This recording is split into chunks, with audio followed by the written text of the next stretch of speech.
you for the wonderful beings who came early on and shared a little bit about their own experiences or just listened. It's an honor to be here.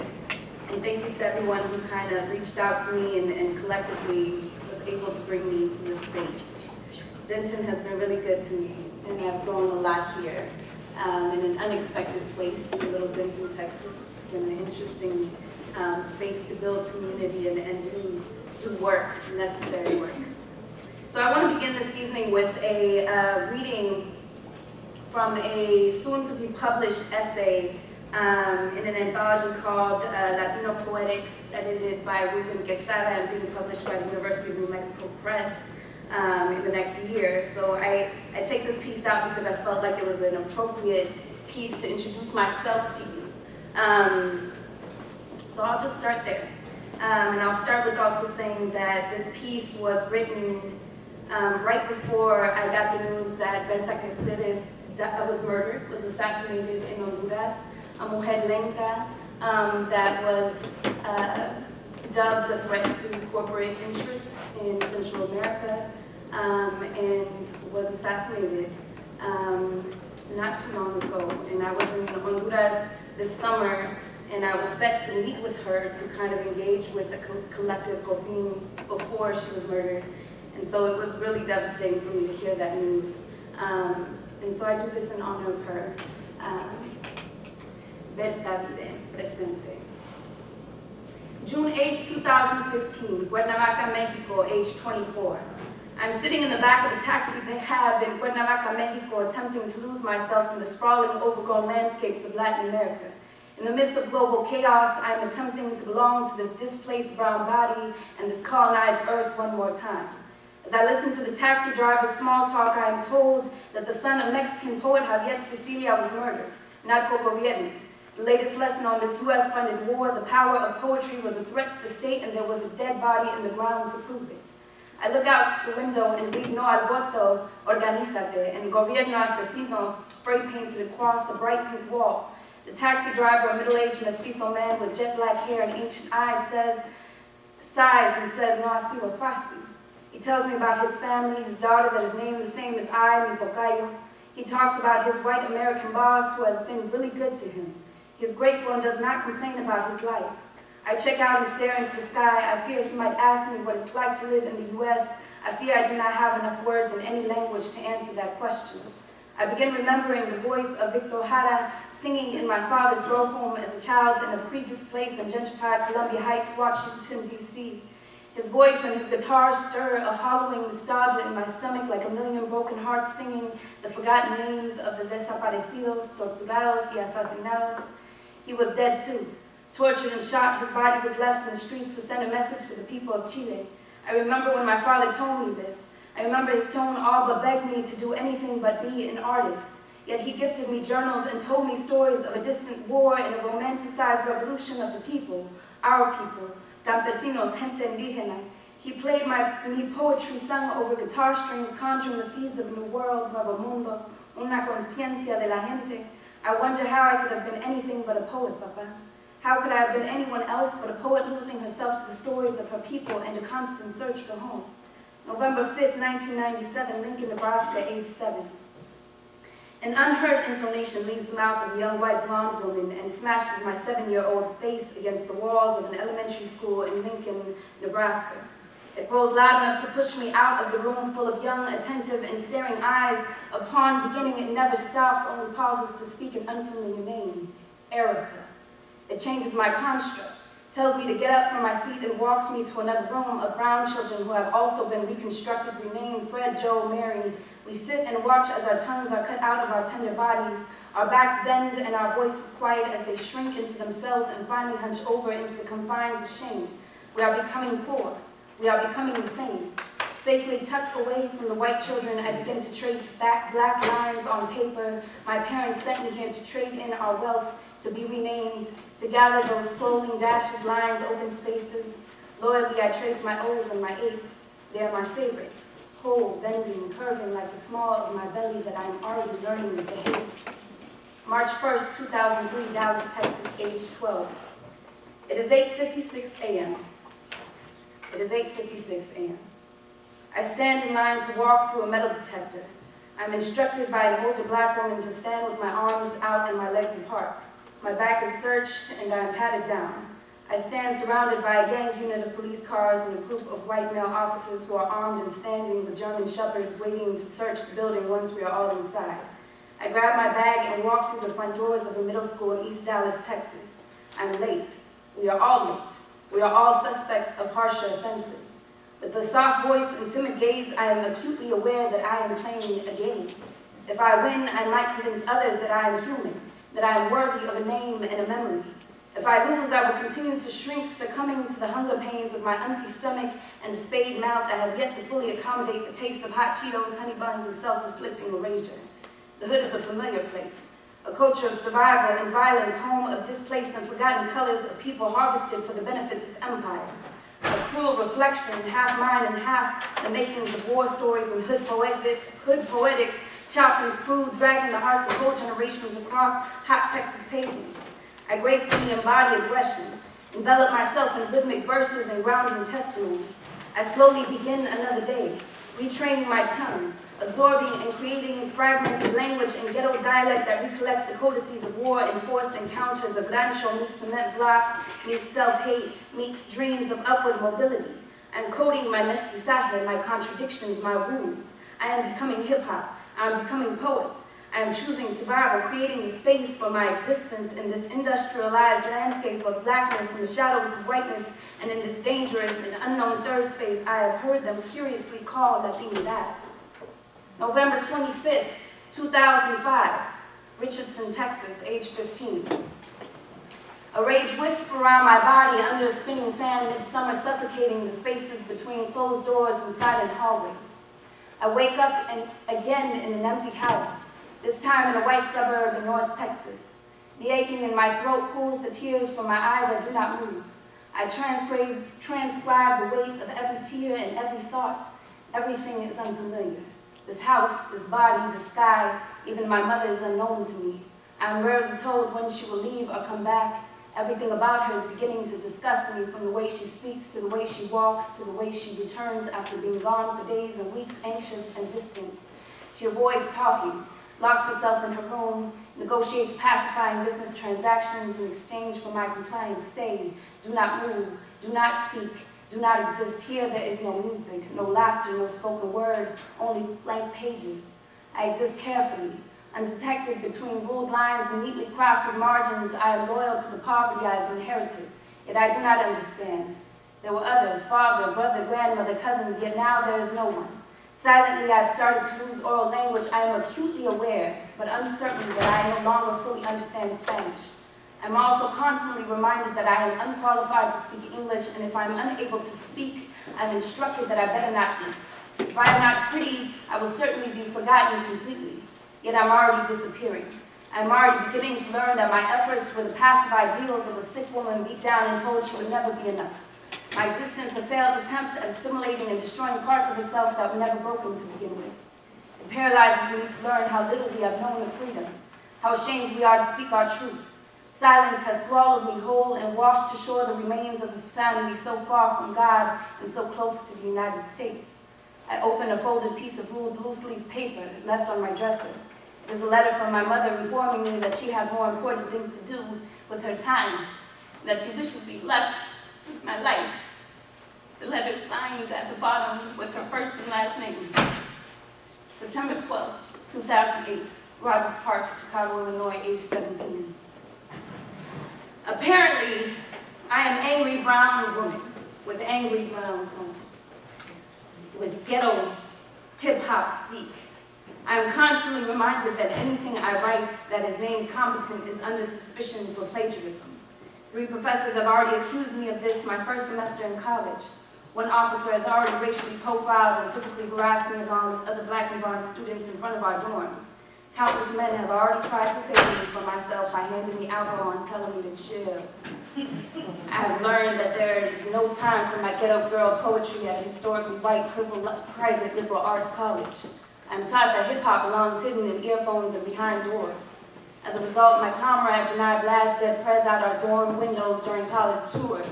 They schools can't teach us shit. My people need freedom. We're trying to get all we can get, telling me white man lies, straight bullshit. I'm learning poetry as resistance and anger as fuel. I'm learning to identify the master and his tools. I'm learning to reshape this poverty into auxiliary. I'm learning that my words are my weapons. I am learning poetry is my right, the only right that cannot take from me.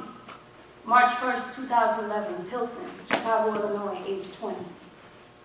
I board trains daily, traveling worlds and crossing borders, tired of searching. Train stations have become familiar and intriguing spaces of rest and transition. I spend many hours standing, sitting, watching, whispering poetry under my breath like prayer, catching glances, staring at the artificially lit sky. I keep focused, attempting to translate philosophical discourse and broken hearts into deaf rhythms that ride the rage in my body and the broken on my tongue. It is the closest thing to magic I have ever tasted. I scroll my phone in search of open confessionals, mics, depositories for my truths. I do this to breathe, to name myself outside of classrooms that force me to mimic expressions and language that are not connected to anything I feel. I am human. Yes, I think so, yes. I'm more lost than tired. I shift around the city, north to west, south to east. I find home in rest. I find home in laughter and good food. Change paints moving pictures in my window as I quickly sketch its lessons in real time. I am still writing. I have learned to honor the prayers I am made of. I am still visiting that world, the one I am not made for, the only one I was abandoned to. I am still daring to exist out loud eternally through technology once made to erase me. I am still waiting for a village to claim me. I am still alive. That's that piece.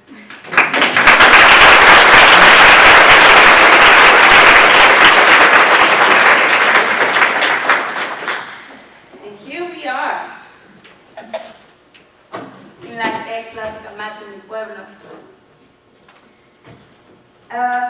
So I wrote a little bit to share with you tonight about my experiences. So I'll just read that, and it's a little short because I feel like I wanted to leave room for us to do a Q&A and to hear a little bit about your experiences and a little bit about the things that are on your heart. So I'll just read this or engage with you. This is not a poem. I don't know why I'm getting ready to use my poem voice. So it's a thank you for having me. This is what it says. Thank people for having me. So I'm going to just keep doing that. Thank you, thank you. I'm really excited to talk to you and to meet face to face with people straddling borderlands, with hearts open, fighting to explore the ways of existing. Many of you are very consciously occupying space in this institution, looking for ways to liberate your family, your pen, your heart, your people, yourself. And I humbly thank you for your work. Your long nights, your dispelling of doubts, and maybe feeling all the doubts and still saying, fuck it, and doing it anyway.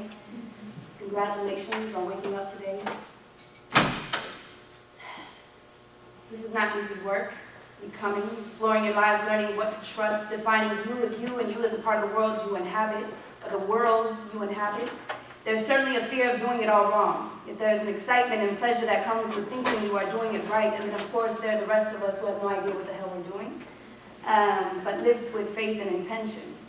My intention has been to live affirming life, to live dispelling the violence of silence, all the while remembering the stories of my people. These intentions have been the constant and the inconsistent movements of my life. I have come to believe in the last years that these intentions I held since I was a child were in fact a gift of memory. Within the concepts of indigenous knowing exists the idea of blood memories, a memory inherited through our bloodline. To authentically speak about my journey as artist, I must start here. By way of my father, I'm descendant of what translator, historian Alan Christensen called the most literate ancient peoples of the Americas, El Pueblo Maya, a culture who held one of the most sophisticated hierarchical systems in the world, among other things. Writing for us has always been a sacred practice connected to all the elements that make us human, a part of the earth and a part of the cosmos. Yet according to Christensen, within one generation, European colonizers virtually eradicated writing and Mayan culture through systemic violence against scribes. This violence has never stopped. Yet some of us remain and were given the memories of resilience and the alchemy of story and spirit. Many of the indigenous mestizo bodies in this room also remember. I do not doubt that's why you find yourself here in this room, in this building, on this campus. Many of us have been displaced by wars that have been fought so long we have forgotten how to name them. We have forgotten how to name ourselves. So here we are searching. Yet we have not forgotten how to survive. In this case, I believe very firmly that my inclination towards resistance and protest have roots in my people's history and were watered by the coraje de mis hermanas, madres, familiares, mi pueblo, my people present day. To survive and reclaim the position as scribe, of storyteller, of conjurer, of word is to embody protest. In the cartographies of academia, we have located this experience on the intersections of art and activism. Yet this dichotomy is not existent in my everyday experience and practice, much like other racialized and colonized bodies that have dared to prioritize the creation of story through art. My work is inherently political by virtue that it was never meant to exist. The indigenous blood in me was never meant to survive 500 plus years of mercenaries and death squads sponsored by the growing capitalist state and the church. Yet here I am, here we are. Here we are standing on Turtle Island, Aztlán, invisible to dominant culture, creatively surviving on this colonized and settled land. My mother of origin, descendant of the Chichimecas, Zacatecos, y Huachichiri, the original clan of the Huichol people, was the first to teach me that survival is a creative act. Survival is a creative act. If you take anything from tonight, take that. This powerful concept. Growing up, this idea would come to my aid time and time again as I spiraled in and out of depression and suicide attempts. Still, it remains one of the most important reference points for me as a working artist. For me as a child of immigrants who essentially all but begged me to be anything but be an artist out of fear that I would endure violence and essentially be broke. Indeed, I am still broke. But I like to think that I am not, or I am less broken, and I'm more capable of healing myself and others. A few weeks ago, I was on Instagram and I came across a powerful picture posted by the Latino Rebels page. Dope page, y'all should follow it. My friend Lisa Dorca does it. And the image that they posted was an image called "And Still I Rise" by John Trevino. It depicted a representation of an intergenerational survival through generations, a depiction of intergenerational survival from the time of slavery. On the ground, it showed two enslaved people holding up a day laborer, and the day laborer holding up the activist, and the activist holding up the two scholars, a young man and a young woman in their graduation cap and gown. What a beautiful representation, right? A story some of us know as children of the diaspora. It reminded me of the ways that my parents and grandparents, against all odds, found creative means to survive and move forward for the survival of their children. It was a tender moment, when we think back as children of immigrants, particularly in my experience, of how much they gave, right, for me to be standing here with degrees. But it was also a moment of kind of this critical reflection. Looking at the image again, I noticed how overextended and shaky each level of the human ladder was and how much further away it was from the earth that the mother ancestors stood on. This was both concerning and intriguing. I sent the image to my partner and asked, I wonder what goes on top of the scholars. They simply responded, me, as in them, a gendered, non-conforming queer artist in an interracial relationship driven by the possibilities of decolonizing and revealing love, community, and life in ways that have not quite been determined. Me, as an Erika Chilome, a queer nueva mestiza nepantera activista, slowly finding her way back to the ground, to the dirt, to these hands that have for generations turned the earth and sowed the seeds, honored the water and protected the trees born from the breath of healers and dreams, children of spiritual warriors who fought for life to be free. I wondered how hard we might fall if we insist on believing that the only way to survive is to continue climbing this linear ladder of assimilation into these historically white privileged institutions and systems and away from our sacred mother, away from the earth. See, I found that being an artist has meant more than simply offering testimony of my existence and the existence of my people through poems, plays, or colorful images. Although I would be the first to say that representation and reflections in any sector of our lives is an integral part of our necessary healing as victims of colonialism and erasure. As my sisters proclaim rightfully so, cultura pura, representation matters. But for me, being an artist also means the creative exploration of what could be. daring to imagine, envision, and explore the possibilities of alternative paradigms in my own life and in the world. It means believing there's more than two choices often presented to us. One, assimilate to dominant cultures of violence, or two, work inside these violent systems to change them. It means using our creative powers to envision alternatives for living, for not burning out, for not compromising or undermining what we are meant to be and how we are meant to live. It means being a researcher of love and self and finding our way back to what was and what can be. Indeed, artists have always had the power to change the way we think, see, and do. Yet knowing this fact does not make it any less scary. When I consider the realities of being a working artist in the context of today's consumer-driven capitalism, it is simple for me to remember that our survival as artists is indeed miraculous. I'm always reminded of my brother Chowan, who sat in the audience with me in Dallas a few years ago. He raised his hand and asked the great poet Saul Williams a question to the extent of, what does it take to make it as an artist, as a poet? I can't even tell you what Brother Saul said, but I remember feeling like neither one of us really got anything tangible from his answer. I don't know, see, I didn't do the Strong's right there. I'm like, yeah.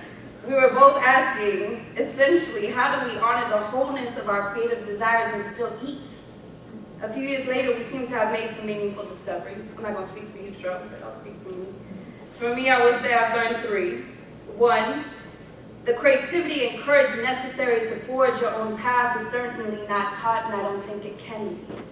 Two, the intuitive awareness that is embodied by the working artist's struggle provides blueprints for real alternative ways of existing and researching in modern capitalist society, therefore transforming it. That's a big one. We can unpack that later. Three, it's a thin line artists walk when we are pulled by our hearts and pulled by our pride in a culture of violence. In other words, this world eats poets and artists alive that find themselves running a rat race to a non-existent finish line. Knowing these truths, I call myself a queer spiritual artivist, often as a tactic to remind myself that art, activism, and spirit is not and has never been separate in my reality and the reality of my communities. In addition, my embodiment of queerness extends far beyond my sexuality and ways of loving, although these are integral parts of my decolonizing and resilience practice. I find that embodying these identities and choosing to prioritize spiritual artivism protects me from being easily abducted by dominant culture that is constantly finding new ways to appropriate our struggles and our art and our work and our humanity. Yet, ultimately, my work is based on faith. And since being out of school, graduating, and we were just talking here with my sisters about how scary it is to get out of school and realize you got to do it on your own, that and being a working artist has really engaged my faith. And ultimately it boils down to my faith that the ancestors still speak through our actions and our words, and faith that the cycles of our existence will always bring us back to center and back to hope. Thank you.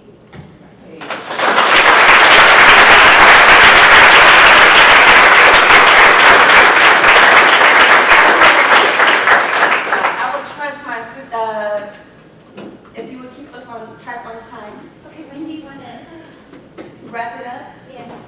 We're set to an hour? What time are we at? We're at 6, like almost 6:30, or almost 7:30. Okay. Yeah. 7:20. Yeah. Let's do this.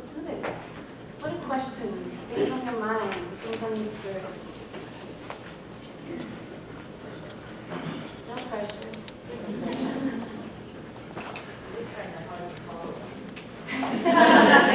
I'm sure as much beauty as there is in this room, I'm sure it's possible.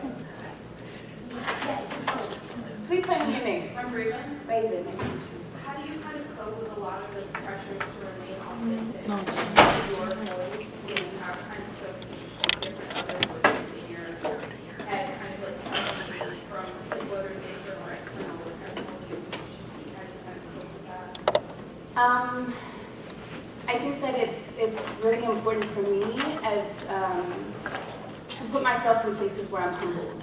So I think for all the artists in this room, you know that it's difficult to kind of define your modality as definite. A poet this evening was talking about how scary it is to commit, to call yourself poet because you don't know if that's the way you're going to produce all of your artistry.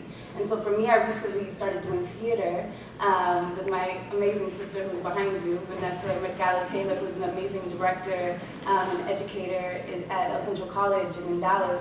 And theater was a whole new world for me, where it was like, okay, I'm starting from the bottom again, but it's still engaging and stimulating me intellectually and artistically and giving me a new tool to use.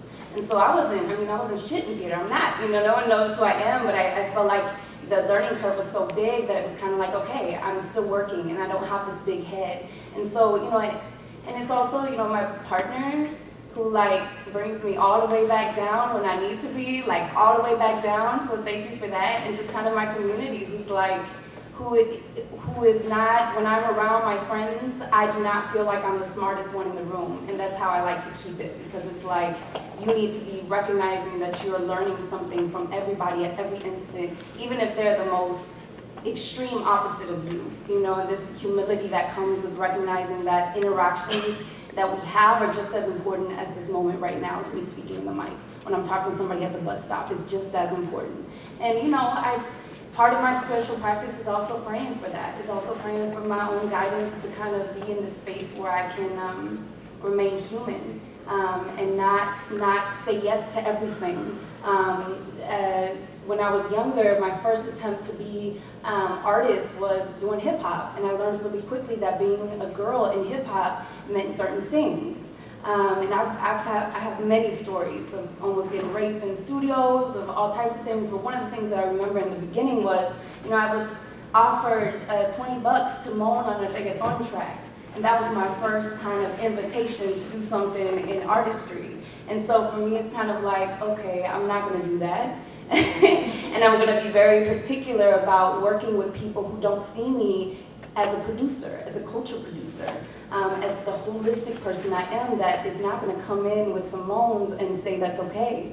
So honoring kind of myself as a whole person is really imperative to me in that way. So yeah, but I think that we all have different tactics. So if anybody else wants to share a different tactic for themselves, please feel free. What was the question again? No, I heard it. She asked, how do you remain yourself and authentic?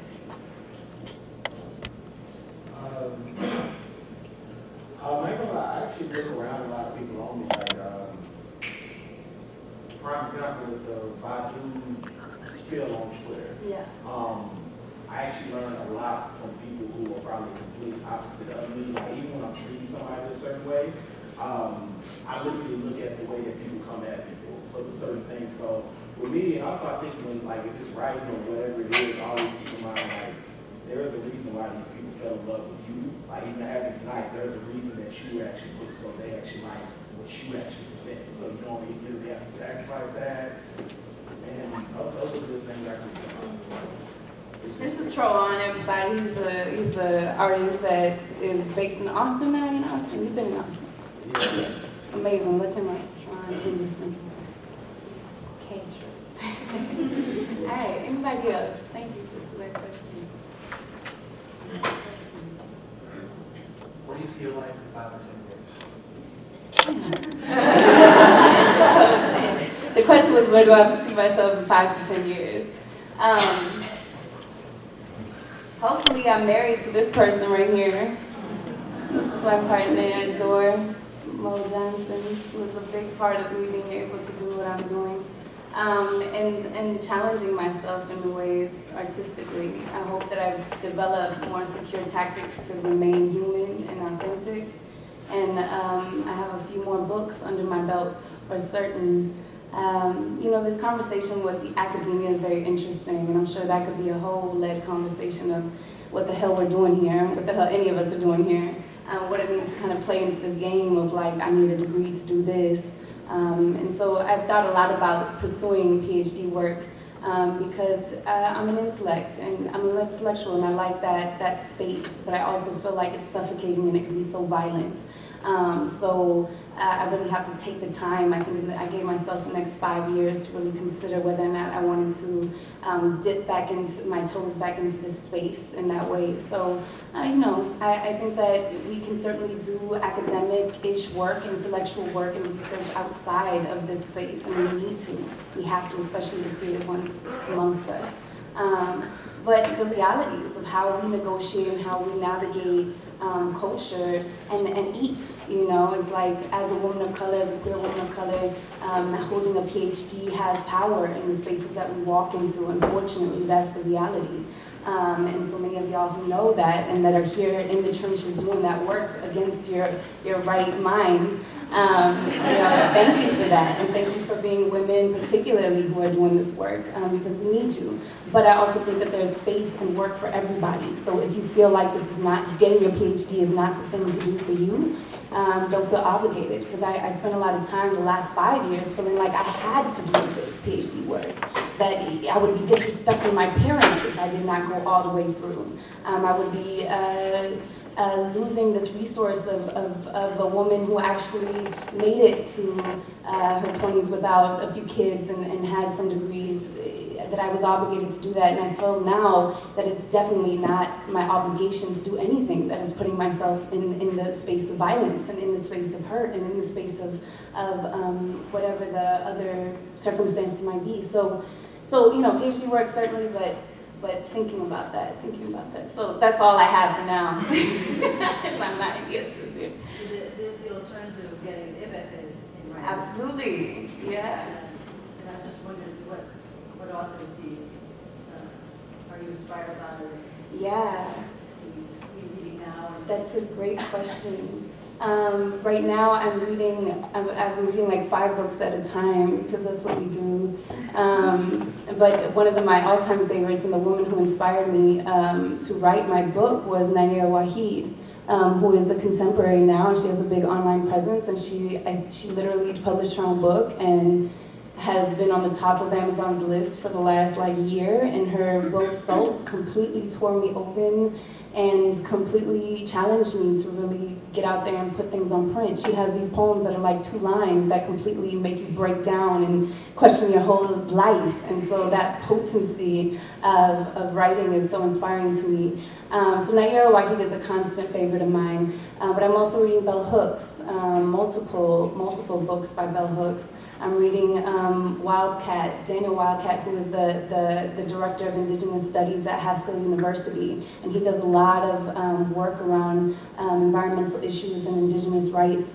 And for me, it's important. It goes hand in hand. If my work is not informed by the realities of violence in every way or in any way that I feel called to address, then it's not being authentic, right? So that's another tactic for me, is like constantly being fed this critical theory and this critical lens to make sure that my work is relevant to what's happening. And Cindy Spoon, who is here today, I hope she can leave, is an activist here in Denton, and she brought it to my attention that Denton is trying to build 2 power plants. And it's just kind of beyond me, because clearly the city of Denton has said, we don't fuck with fracking. And they're like, okay, cool, but we're gonna build power plants, so yeah, deal with it. And so right now, for me, it's really important that I'm engaging, and I'm actually going down to, this is beyond the point, but sharing. Going down to Eagle Pass tomorrow, actually, for a native. Are you going, sis, back there? Cool. We should talk about going together. For a protest down at Eagle Pass against a mining company, right? So for me, it's like, if I'm not willing to put myself on the line beyond the page, and I'm not reflecting what is happening beyond the page, on the page, then my work is not relevant. And I get that from so many writers that I've been inspired by, like Antaria, like Alice Walker, like all these other canonical women of color that have completely encouraged me to name myself as artist, name myself as writer, and really do this work. So yeah, so those are a few. Thank you for the question. Yes, it's one of those. To the people who are kind of going through the process of dealing with the pressure from, I guess, anybody in their life, for me it was the pressure to be the most Caucasian version of myself. What your advice to those people going through that self-realization process? I think that for anybody coming into consciousness, it's so imperative to find reflections of yourself. So some of these writers I mentioned, I'm going to write them down. Bell Hooks is amazing, a writer, Gloria Sandua, who talks about identity extensively. Look for reflections of women who are also going through the same process, because this isolation, this concept that individually we're going through pains by ourselves is just an illusion. It's false, and it's part of the violence that no one else in this room is struggling with identity and struggling with white assimilation and struggling with kind of reconciling what whiteness has employed on us and our hearts and our brains and our spirits. We're all in that struggle, and I think that it's important for us to find each other, to cry together, to read together, to chill together and love together. So, through writing is one way, but certainly, there's an abundance of media and work on this thing called the internet, where everyone, and YouTube, where people are just doing amazing work and posting podcasts that deal with identity and queerness and race, and podcasts on SoundCloud where you can find these spaces and conversations that are happening. But I think that when we're in the academy, we have the benefit of having these very few, definitely overworked, definitely very stressed, but certainly authentic and certainly open-hearted women of color who are in different departments that are offering spaces for us. And for me, that was imperative. It was imperative to find a mentor, a woman that maybe looked like me or had similar experiences, to tell me that I wasn't crazy, because you're not crazy. We're not crazy when we're here dealing with all this type of violence, although we're made to feel that way. So for me, the first step was always find reflections of yourself. Find people who have similar reflections and similar experiences, and groups on campus. Nueva is an amazing organization on campus that is doing a lot of critical work, and there are probably hundreds of others, so definitely I encourage you to look out and search for that. Over here. Oh, I was going to ask you if you had, I know it's hard as an artist, but you don't want to have favorites because they're all your babies, but do you have like a favorite poem that you return to from like again and again, and why do you return to it? Yeah. My go-to poem is always the one I spit earlier today. I'll spit it right now. I'll do that. Yeah. For y'all who are hearing it again, I'm sorry. I do this poem often now. Share a little bit about why. So it starts.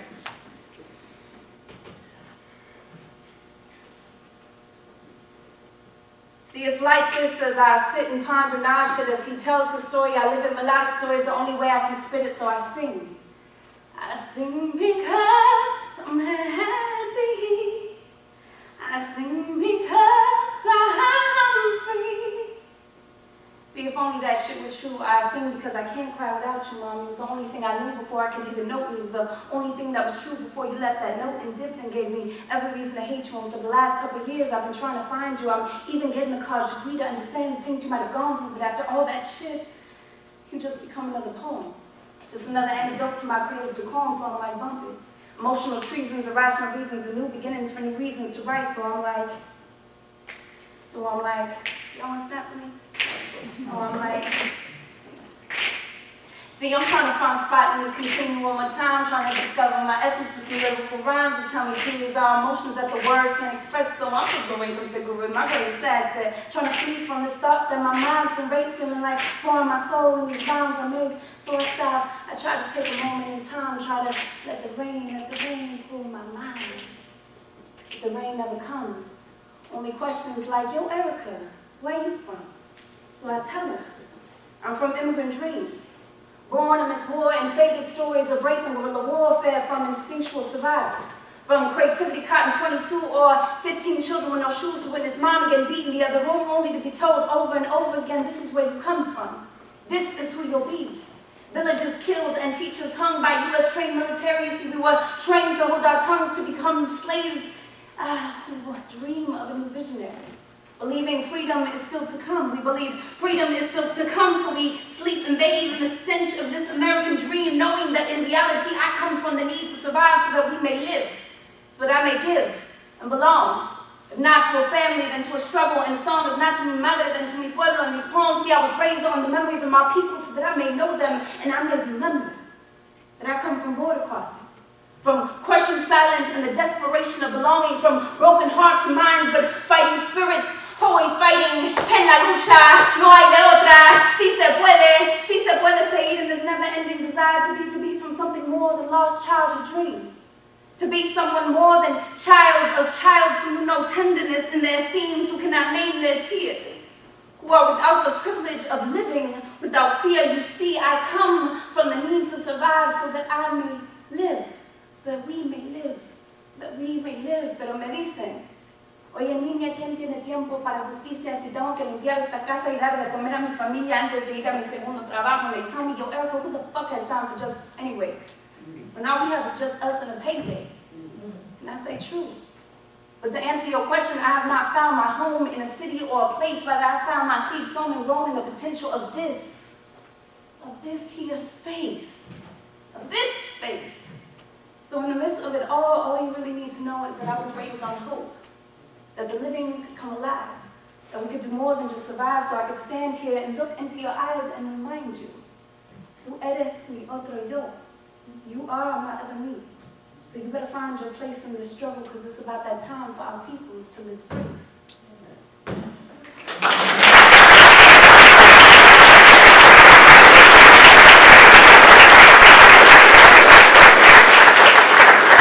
So that poem was one of the first poems that I really got down. For anybody who really knows me, my memory is shit. I don't know. And I fumbled a little bit in that, and I've done that like 50 million times.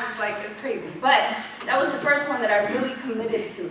Because it was the first time for me to really, in this intentional way, play out my whole life, right? And the depths of what it meant for me to be here, to have the courage to get on stages and proclaim that, because it's not easy. It's not easy. And for me, coming up in Chicago and the scene in Chicago is when I started doing poetry. And I was the only little chicanita brown girl that was on stages doing this. There was very few women, and there was virtually no mestiza, indígena women, brown women like me getting on stage. And so for me, it was like, wow, this is really scary. And of course, you give your heart, and then, the men in the crowd was like, oh, that was cool. Like, and then the brother gets up and says something like, revolution. And it's like, it's like, wow. So, it was really, for me, it was always, when I did that poem, it didn't matter. It didn't matter because that was my truth. It didn't matter what anybody else said because that was my baby. That was the one that I put everything into, and I added the little hip-hop part in the beginning because it goes through. It takes you on this journey, and sometimes I sing in the beginning because singing and hip-hop were really the first loves of my life as an artist. And so to engage that and then to go through this journey of what it means for me to be the child of my parents and the child of the struggle. And so that one is always a go-to. And because I have it memorized, it's always my go-to. When you put on the spot, it's like, okay, that one, I got that one. I don't know about the rest of them. But the people who come out to my shows, you've probably heard that 50 million times, but I feel like it's always really relevant. Especially it speaks to the people that I feel like it needs to speak to. So that's my favorite one. Yeah, let's go here.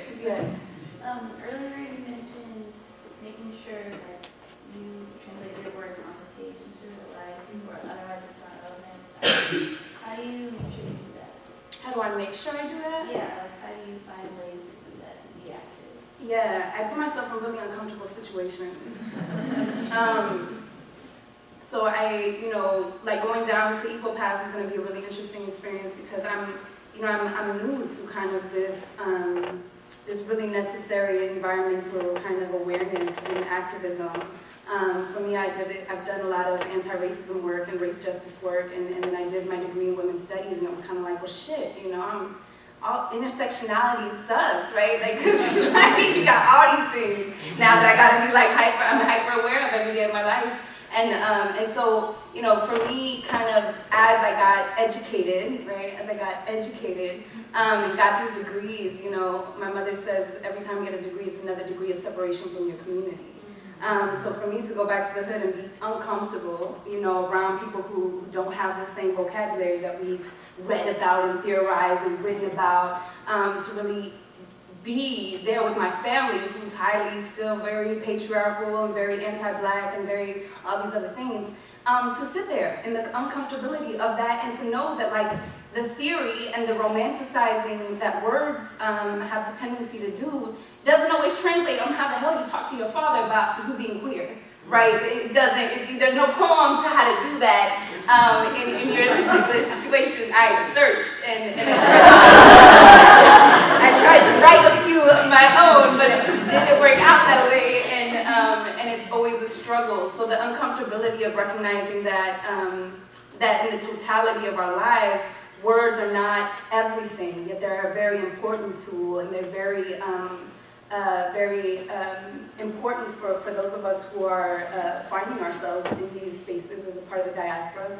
But the realness of it is after 60 years of theorizing on race and gender, I worked, my first job out of my master's was at a nonprofit, and no theory prepared me for the politics of the nonprofit industrial complex and the realness of burnout and the realness of not having time to think about how this is theoretically, white supremacy working. It's like, no, you get your ass your hour sheets and you talk to your boss and you present what you need to present. And so, being in those uncomfortable situations is really a way to check myself and to really think about how my writing is working and what it's there for. An example, for instance, is the thesis that I wrote for my master's. I wrote it on decolonizing through spoken word, And I was like, yo, I spent like 2 years of my life on this for it to just sit in a fucking library. So it can be maybe checked out once by some white kid who wants to talk about spoken word. I don't know. Like, I just don't know about this writing thing. And so I ended up printing out the thesis and making it into a zine and rewriting it in a way, very inspired by Bell Hooks, who writes very excessively, in a way that I took out all the academic jargon and I sold it at my shows. And I felt like that was really important for me to do. And so checking the creative ways of how I can make myself relevant and uncomfortable and really think about the work. Yeah. Back there, and then we'll come here. Yeah. Oh, gotcha. So I definitely would consider myself a writer or a poet, but I used to write back in the day. Like, it was my way to get my outlet. But I find myself stuck where I can't get back to it as if I don't have anything to that out. That was not true. Right. Okay, but I wonder if you ever found yourself stuck in a place, and if so, how do you find your way out and get it going again? Yeah, I don't think there's a poem for that either. We were just talking about earlier about kind of the ways that like our creativity is compromised by monetary kind of involvement. So the first time I was ever paid to share a poem, I was like so happy, and I told the story earlier, I was so happy. I was like, yo, I made it, I can get paid to write poetry, After I came home from that trip, I didn't write for a year and a half.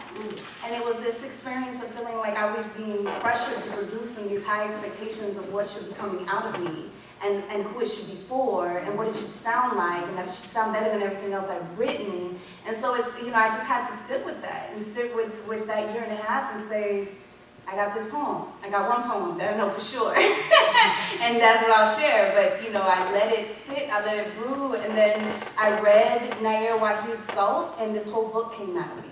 So, I don't think that's an interesting alchemy around how we feel safe enough, how our spirit feels safe enough to produce in such an unsafe space. I would encourage you to honor yourself and to take the time that you need to, and don't put pressure on yourself to produce something, right? And I find that for me particularly, when I go out to open mics and I go hear like Tro spit or other people in the Dallas area or wherever, that their fire helps light mine. So, when you're around people that surround you, or that poet on YouTube that really gets you going and really wants to make you write, find other ways to get prompts for yourself to write. But take the time you need. Maybe it's just you're nursing something. And I look at writing as birth, right? Like that, it takes the time to grow inside and to fester and to be ready, So take your time. Yeah, be encouraged. Thank you. So I want to first thank you for coming and giving us all the experience that you did. And it's funny that you mentioned the whole father not having a poem to tell him. I have my book. I have a day that I down. I was like, all right, he needs to know. One, I still like go to Jesus, like we're so cool. There's just this one thing, like surprise. And I just have it like written down, and it's hard to integrate. I'm getting ready to graduate, and I'm moving back home. I'm like, my family knows, but it's good energy. It's gonna be for like a year, 3 months before I go to grad school, and I'm just kind of like counting down. Other people are counting down for me, like, you got 5 weeks till you graduate. And I'm like, don't tell me. But integrating culture, I'm Mexican, first generation families born in Mexico, so we're still traditional values, and it's hard to integrate college life. And like you said, every degree you get, it's kind of like a separation. And I find that now because with everything I learn, with everything education has, you get your mind open when you come to college. When you go to any class, anywhere you go, you're getting educated, you're opening up your mind, and not being able to know how to explain that to family is really hard. One, I barely know how to explain it now, and then translate it to another language makes it that much harder. But I just wanted to know, like, what has been your experience, any guidance that you may have in being able to somehow integrate or, like, I take everything with a grain of salt. It's just, would you share any of your experience? Yeah. Ooh. I'm gonna try really hard not to cry. But I think that there are different levels of decolonizing. One, some of us come to the university and we read Ansandua and our whole brain explodes. And we're just like, yes, that. Or we read something, we're like, yes. And then we get this language and we do this activism and we produce this jargon starts coming out of our mouth, and we name our parents this and this and that, and we learn how to theorize why they think that way. And then when we step outside of this space, I think there's another level of decolonizing, of decolonizing what this space has done to us.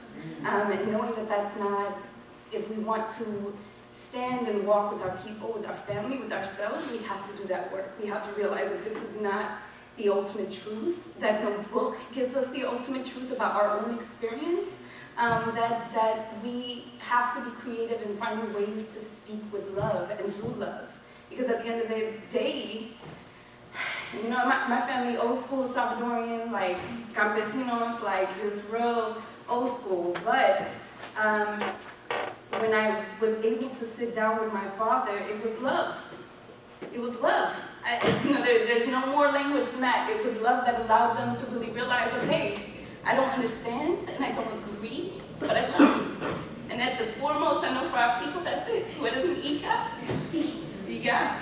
You know, and it takes time. Obviously, it takes time. And any queer person will tell you that. Like, it's not easy for very few of us to have an easy adjustment for us to be like, hey, Dad, I like women. It's cool. 10 years later, maybe. So take time and speak with love, speak through love. You don't need to, for me, it was this whole thing. I didn't come out to my dad for 3 years because I couldn't figure out how to explain queer to him. I was like, what's the Spanish word for queer? Right, like, it's just, so I had to explain, at the end of the day, I was like, Dad, I hope that, you will respect me as a person and your daughter and whoever I bring home, male, female, otherwise, black, white, whatever, that you will accept them and you will trust that, I'm a reflection of you. And that, you may not understand anything that I'm doing, but I walk with pride for being your daughter and I walk with love. So that's what I can say.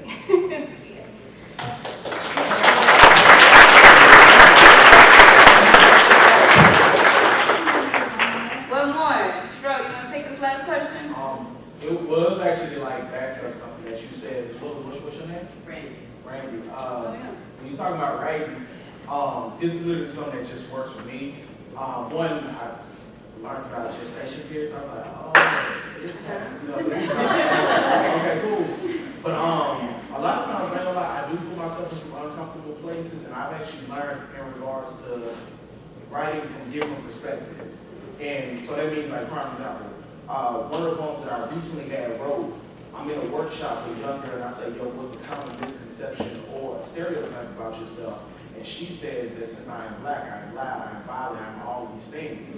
And so literally sometimes if I'm just journaling something out, I'm not even talking about from the perspective of like, oh, I'm activist, you're so wrong. I'll flip that. It's like, yo, speaking from who I used to be, you know, like, why is it that I actually talk this way? So for me, I had a thing growing up with women of color that I thought that they were the most violent, but that was due to my household. So, and also, like, I think we should, like, let go of the idea of being perfect, because I know that's a lot of times I would not start writing anything. I'm like, yo, I'm not the lines. It's like, yo, just get it out, and we can actually maneuver all those things. And I listen to a lot of stuff and read a lot of stuff that I've never been interested in.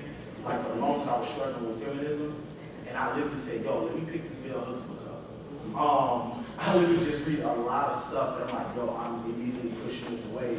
I listen to certain sounds and music, like I can just listen to a song and hear this one click, click, click, click in the back of the head. So, yeah, so I do the opposites, and sometimes when I've actually learned to go against those things, or go with those things that I'm not typically rocking with, I've actually gained most education. Like, I actually gained most education from the people who actually were quote unquote going against. So when I saw the Baduism,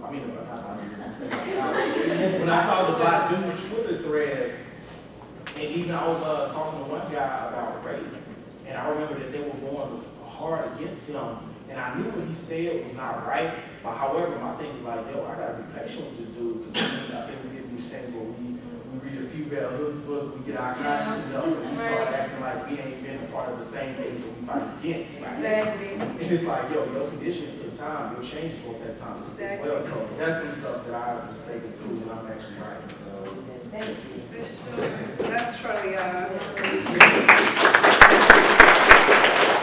lot of good work around educating against violence and love and relationships and working with men, folk, and I've been witness to Troy's growth over the years and had a few conversations with him myself and been like, okay, Troy, let's calm down. Let's talk about this. But yes, good man right there. Anyway, so are we at time? Let's do one more question. One more question? Yes. First off, thank you, because you have such a beautiful soul. This has been like incredible listening to you. I wanted to ask you from your experience in school and everything, like the thing that I struggle with the most with creating is finding the time for it, because it seems like every time I sit down and read a book that I'm interested in personally, or try to sit down and write something just like for me, it's like I feel guilty because I'm like, okay, this time I could have read like 20 pages of my biology textbook and 50 pages of my history book and prepared for that. How did you find balance to like prioritize what's like best for yourself and like what's best for your studies for you to further your degree and everything? Yes, that is an absolutely amazing question. One, it's important for us to understand that this institution is not designed to hold your hand through your creative process or through your intellectual gains. Where you would take a class that you're really passionate about, you have 1 week to digest a whole book that is literally throwing your life into pieces. And for me, that through graduate school it was really traumatic for me to not be able to read the things that I wanted to read with time, with care, with the processing that needed to go along with it. And with the classes I didn't like, it was like, this is sucking all of my energy and all of my time and all of my spirit. And I did it. I resolved to say, I don't care if I get a C in this class, I need to write this poetry. Because if I don't, I won't survive. And it came down for me to that, is a question of survival. Am I taking care of myself, right? And then we have all of these conversations around self-care, and it's like, is it that critical for me not to sleep and not to eat and not to tend to my spirit so that I can get an A maybe in this class? And in the long run, I know when you're younger, it just seems like, oh my God, this has everything to do with everything right now. But, and sometimes it does. For those of us who are on financial aid and have to maintain a GPA, it's violent. It's violent because we feel like we don't have the privilege to take that time. But, I feel like it has to be filed under that self-care priority. If you feel like your brain just can't, you close the book and you say this test is not going to go well, but it's okay. It's hard to say that. It's hard, and no professor, no mentor would ever tell you to say that. But I am neither of those things. Okay, the good ones do. The good ones do. If you take issue, 2 professors, you take issue. Okay, I would say that the good ones will. The good ones will. And if you find a professor that does do that, hold on to them for dear life. Because that's, right. Not for dear life, right? Don't call me after 9. So email me. Hold on to I just want to interject or just add something to what you're saying. I think that the message you're giving here, you're moving people clearly. I don't know how many of us did not shed a tear tonight. But I think one thing you need to also take away from this, in response to your question, is you don't have to settle. You can actually push the boundaries. You can ask your professors, hey, can I do this? Okay, you just asked me to read a book on the colonization of the Congo. I want to write a poem about this. Would this be acceptable? Why not? Yeah. Why not push the boundaries? I know it's not going to work with your accounting class. There are a lot of classes, I'm guessing people in this room are also taking classes that are not like accounting. You could be creative. Why do you have to contain the creative energy into the space of, art? This is really what you're trying to say. So move it into the classroom. Why not? Absolutely. I support this totally. Snap. These professors here in the front row, look for them. Take their classes. But yes, I think that it's important. Pushing those boundaries, not compromising, and not feeling like the possibilities aren't there. Again, survival is a creative act. So how are we being creative about taking care of ourselves, even within these institutions? So for sure, push those boundaries, but also feel okay with putting down the book and writing the poem, doing the artwork. For sure. Okay. We're good. Thank y'all. Thank you.